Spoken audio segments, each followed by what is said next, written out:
Alright guys, we got on the bench today a Losi 8, which is a 1/8 scale Nitro Buggy. It is a ready to run version, so it is budget friendly. So I picked this up from Horizon Hobby. It was on sale with a over $100 off coupon at the time that I purchased it. So I picked this up for $369. Free shipping, and I thought that was a pretty good deal for a ready-to-run buggy. I am not new to Nitro. I have been doing Nitro for a very long time, and I think it's time to get back into it, so that's why I picked this up.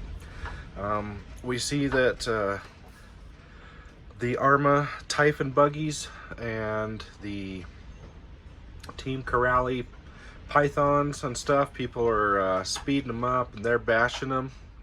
And I guess that's what I wanted to do with this, is see what a Nitro basher is like. It's been a while since I've had an 8-scale buggy. In the past, when I've had them, the only thing I did was race them. And I very much enjoyed this class for racing.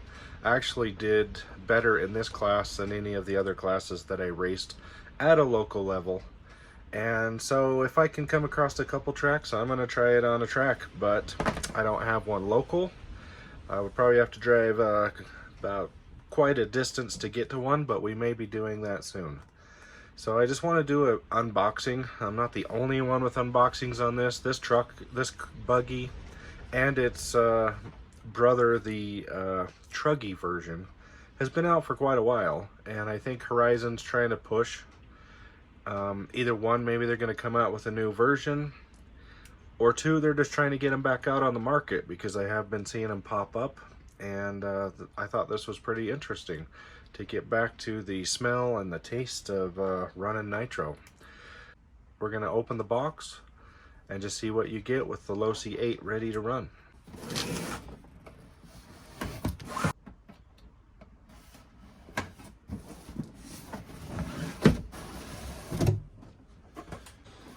This is how it's packaged. I'd like to say I kind of like the popping colors of the body. They look better than what's on the box. Let's pull this out. I'm working in a small space, so let's just get this whole thing out of here.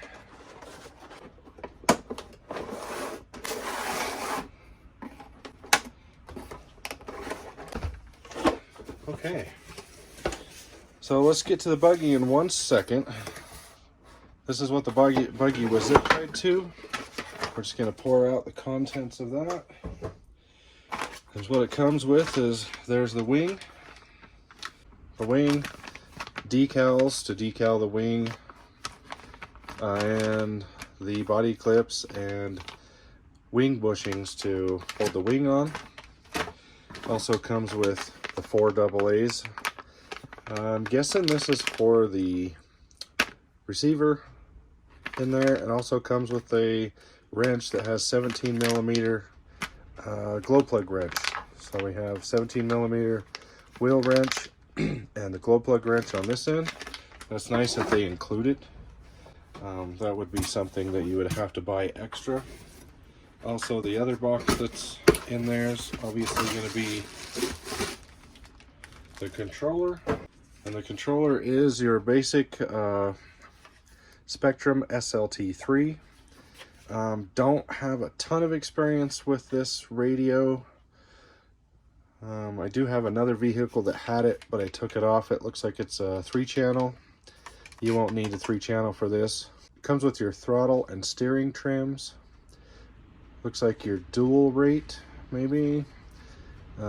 Here's your reversing. You can also has a 50, 75, and 100% throttle limiting.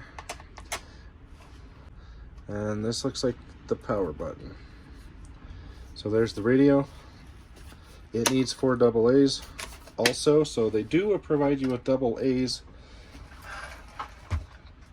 but it looks like you're probably going to need some AA's for the car itself. So right off the bat, I do like the paint scheme. It's actually a lot nicer in person than it is in pictures and video, so it's nice and bright. It looks pretty good. Should give you excellent track visibility, which is good. Okay, so as what you will need to complete this buggy and be able to run it, you're going to need fuel. 30% nitro is probably recommended. I'm going to use some Losi Nitrotane 30% or some VP Fuels 30%. You're also going to need a fuel bottle and a glow igniter. Okay, we decaled the wing up just to give you a little better visual appearance.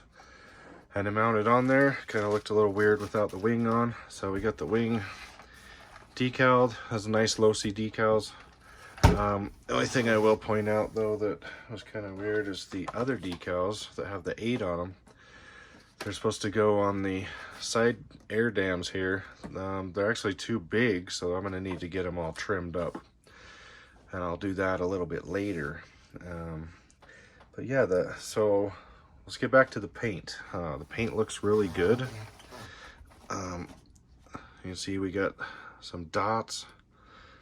White, red, black, yellow. It's actually a pretty good looking body. It's not bad. It looks a lot better in person. And so the body thickness, for a buggy, this would probably hold up really well. Buggy bodies, because they're so low profile and don't get hit as often, they should hold up really well. I will say that we already got a little bit of some scuffing going on underneath there, and that is the brake linkage, it looks like. So we're probably gonna have to, actually it's the throttle side of the linkage, so we're gonna have to see if that's going to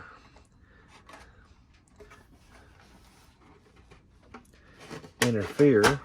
I have to see if that interferes with anything because it's already hitting the body, so might have to trim that off. Let's get a little closer here. All right, you can see we got some nice, what are these? These are the Losi, they call them the XRTs. We got white dished wheels mounted on 17mm hex hubs, 17mm nuts. We got Foley plastic shocks with a aluminum threaded nut. Not too excited about the plastic shocks. Never seen an 8 scale with plastic shocks. Not for a long time, so that's a little bit of a letdown. We got aluminum shock tower, probably 4mm. They're not super thick. This looks like it could bend pretty easy in the front, but that's yet to be determined. We got sway bars, front and rear.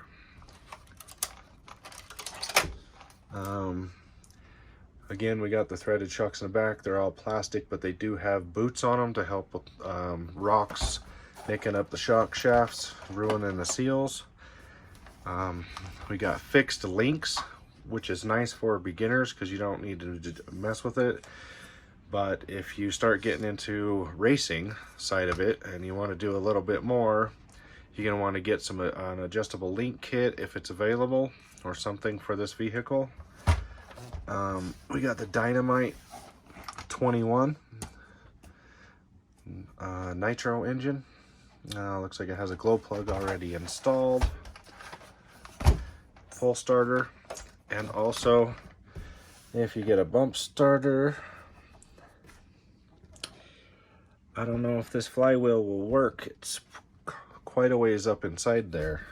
So that's something we will have to investigate. I mean, they did chamfer the chassis here and here, but I don't know if you'll be able to get to that with the starter box.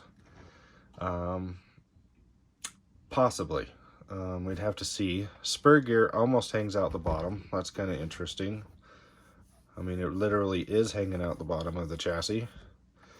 So the spur gear hangs lower than the flywheel. Adjustable motor mounts from the bottom. Chassis is pretty smooth. That spur gear is probably going to get dinged up. Tires feel pretty good. They should be pretty good for most surfaces. Not street use. They're probably going to get excessive wear running them on road. But in dirt, grass and stuff, they're probably going to hold up pretty well. Nice little fuel handle here. I like that. pull it up. The old school method was tie some zip ties on the lid. Let's pull the body off and see what's inside. We do have an aluminum tuned pipe and a pipe aluminum manifold with a rubber coupler. That's not too bad. The exhaust is attached with an exhaust spring. That's pretty normal. You got some cast motor mounts. All the fuel line is nice and neatly routed.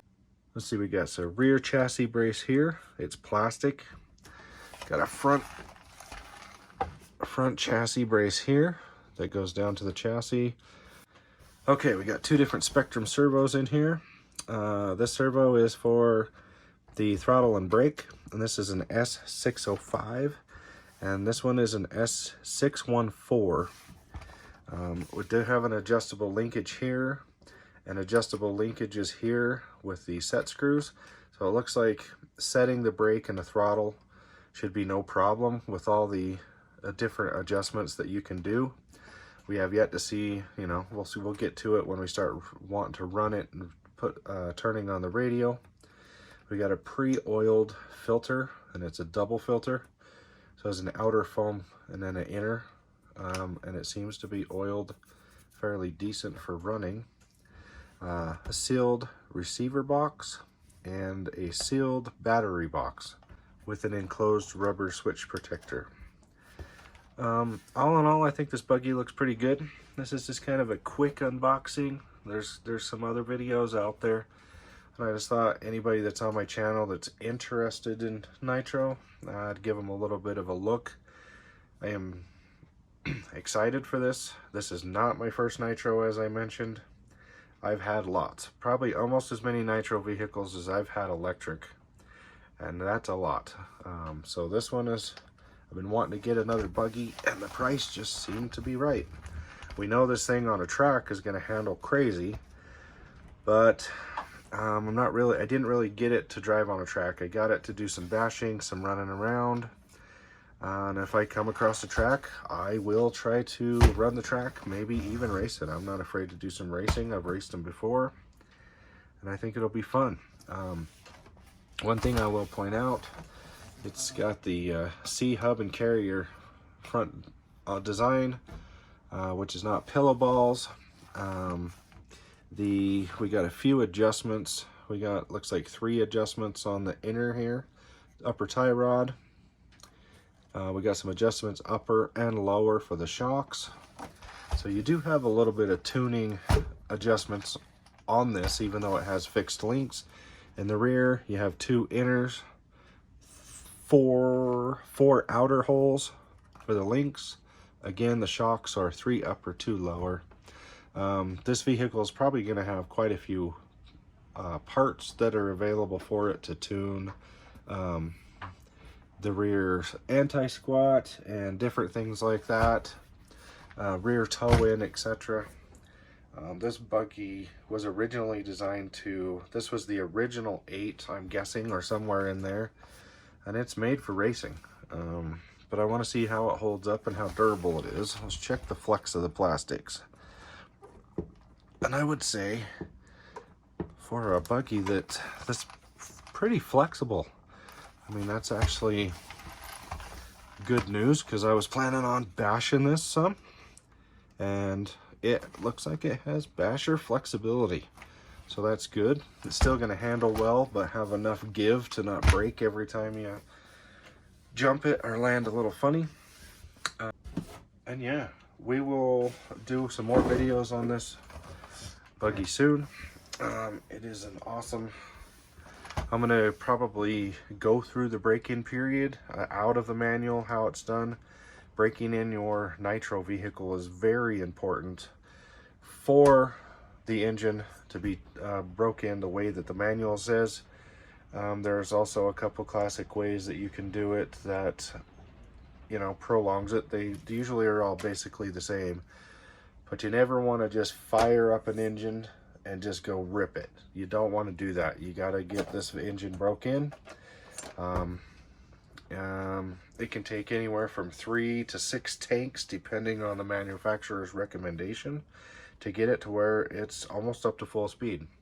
So if you decide to get into Nitro, be patient with the motor. Don't overdo it. Don't get too excited. Take your time, do it right, and it's going to last you a long time, be really reliable, and give you good power. So please like, subscribe, and share, and let me know in the comments how many of you guys might be thinking of getting back into Nitro or into Nitro for the first time. Electric has dominated this industry for a while, and it seems like with the comeback of the Savage XL all coming in Nitro, HPI's actually coming out with a few Nitros, which is really nice. It's given us more offerings than we've had lately. Losi has their Nitro stuff, and there's some cheaper other models out there that I'm not mentioning, and so maybe Nitro's going to make a comeback. We'll see. Like I said, like, subscribe, and share. Thank you.